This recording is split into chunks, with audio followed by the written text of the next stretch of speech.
We're talking about should you date in early recovery? I have recovered life contributor, recovery coach, and wellness coach, Kiola Rains on the line. How you doing, Kiola? Hi, I'm doing well. Thank you. Glad to be here. Oh, always love having you on the show. I love this topic. Look, we get a lot of questions in the recovered life community about should you date in early recovery? Very controversial. You've Yeah. had experience with this, as a recovery coach and somebody in recovery. Yep. What's the deal with this, Kiola?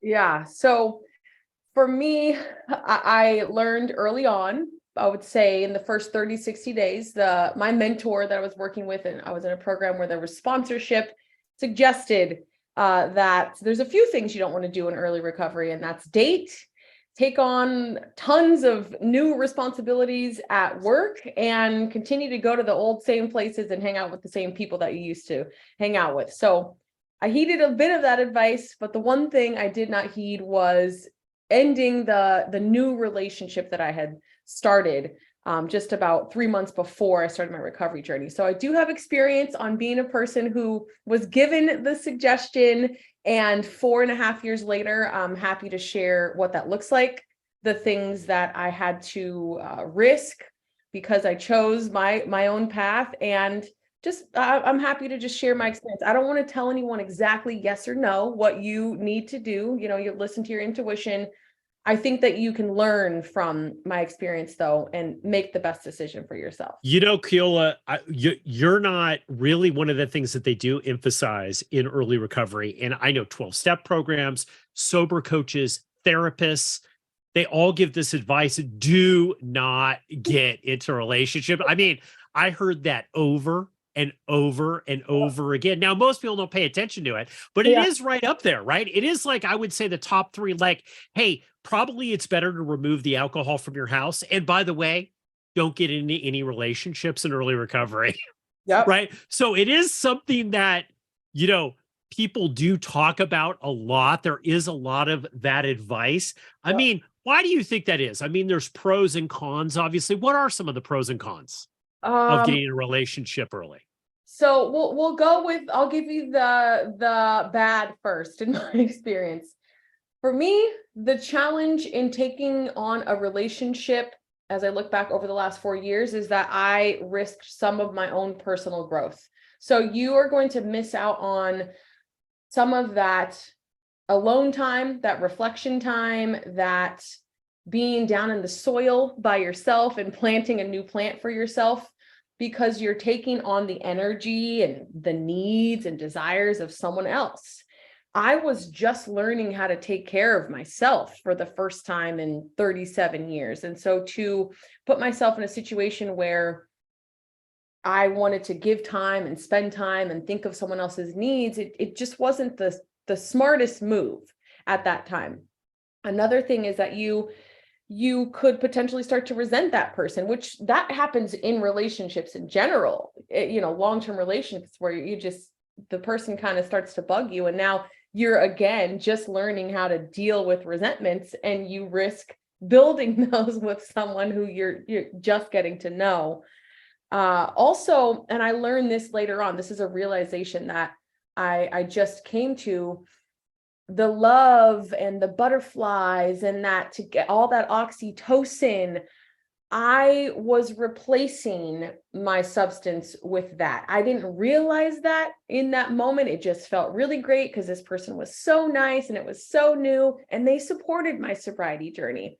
But I, again, didn't realize that I was not giving myself a chance to kind of detox from a heavy overload of dopamine. I was switching Yeah, over and using that, his presence as that. And I'm grateful that our relationship is still solid, but they're risking that personal growth and building those resentments. For me, it's something that now I have to work through that in my relationship. So those are the absolutely. challenges. Yeah. The pros. And I think the danger zone, real quick, you Yeah. mentioned something. I want to dive into this a little bit too. I think one of the things that people talk about, because I think I've heard this and I've heard this from people that I've worked with, right? They always went, well, why? Why not get it? Why not get it? And part of it is, I think this whole idea of escapism, Yeah. not dealing with your stuff Yep. because you're in a codependent type of relationship where you're just focusing totally on the other person and Yep. kicking your stuff down the road until you get into a point where, hey, now you're in trouble. You might be having cravings. You might be in a situation where you're triggered, and then all of a sudden that you've relapsed and you don't understand what's going on. I mean, I think we'd have to be kidding to say that we haven't seen that, in the recovery journey for people, right? Oh, yeah, definitely. And even if it's not that you're putting it all into that person, you've gone from you to we, and you haven't even figured out who you are. And now you're trying to build a we when that person may or not be solid, and you're still trying to figure out who you are. And now you're kind of just together with this shaky foundation. So yeah, Well, that's and here's the other thing too. I want to get your, because I know a lot of people are going to talk about this.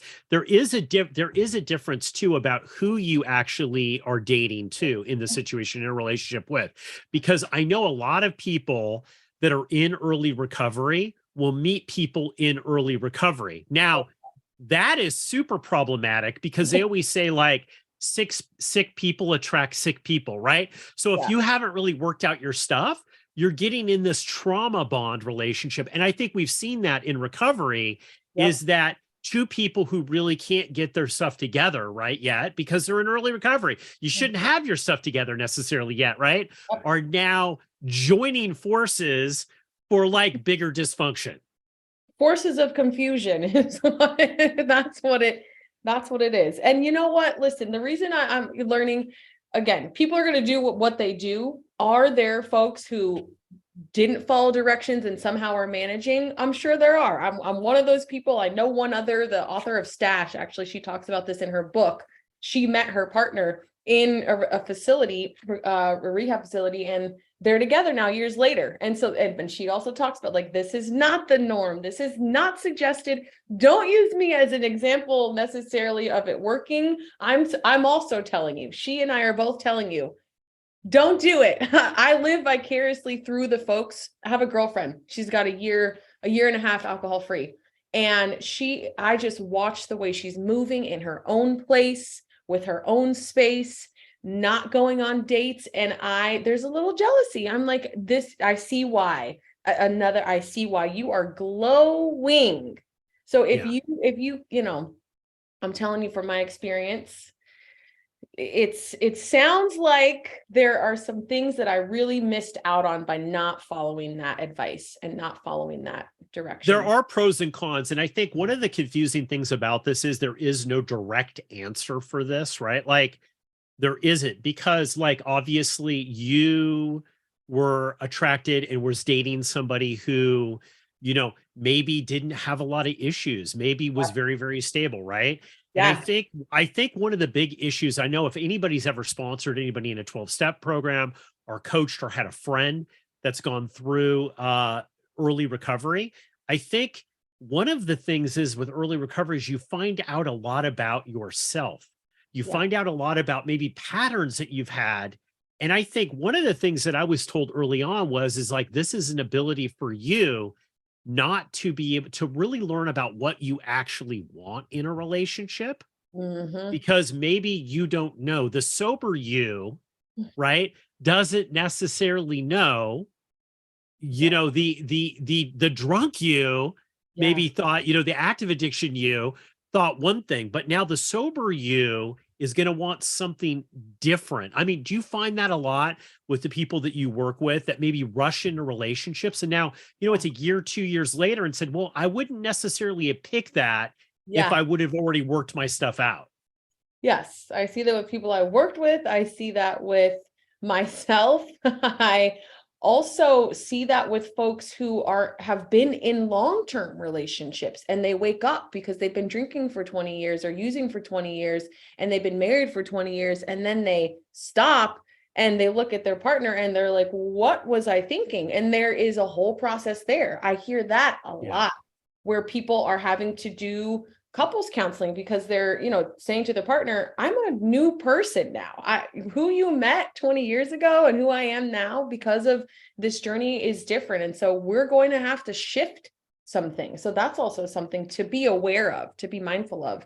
as you grow Yeah. and change, the people around you are going to grow and change. And this encouragement that's given in wisdom and guidance from people with years of recovery and years of experience is only to help you get the most out of your journey. So Absolutely. Kiola, what are the big takeaways here? Because I know people that are listening to this might be, making that decision, or maybe they're just in an early relationship and deciding whether they're going to take it, further, or yeah. if they should bail now, right? Like, these are real issues that I hear, in recovery all the time.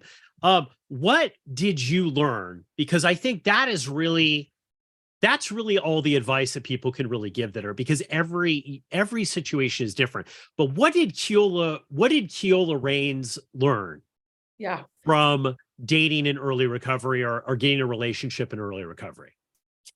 I learned that it's important to have some time of intentional solitude, a season where you are just really pouring into yourself, if that's if you're able to do that. And I also learned that you risk a bit of personal growth when you attach yourself to someone early on in this journey. I also learned that I and many people will experience a transfer of your new dopamine source, where you have this new love and excitement and these feelings and these hormones, and you don't give yourself a real chance to fully detox from that overload of dopamine. So while I feel lucky and grateful that my relationship is solid, I am now having to redo or revisit some of the lessons that I missed out on. And so there's a risk. That's just the easy way. It's a risk. You're taking a big risk on a journey that's already very challenging and already has obstacles. It's almost like you're adding another obstacle to your journey by jumping into a relationship. Great advice, Kiola. Thank you so much for coming on the show today. This has been really great advice. Thank you so much, Kiola Rains. Okay, bye. Talk to you soon. Sometimes addiction recovery can be a lonely battle, but you don't have to fight it alone. At Recovered Life, we're dedicated to helping you live your best recovered life. And that's why we're inviting you to subscribe to our free weekly newsletter. Every week, we carefully curate exclusive content from leading minds in addiction recovery, mental health, and all things important to the recovery lifestyle. Stay in the know with the latest news about addiction and get exclusive invitations to special recovery-focused events, and explore insights tailored to support recovery from alcoholism, drug addiction, codependency, disordered eating, dysfunctional family dynamics, gambling, and so much more. With our newsletter, each week becomes an opportunity for growth, healing, and taking a step closer to the life you deserve. Take your first step towards a brighter future today. Go to recoveredlife.us and subscribe for free. Sign up now at recoveredlife.us.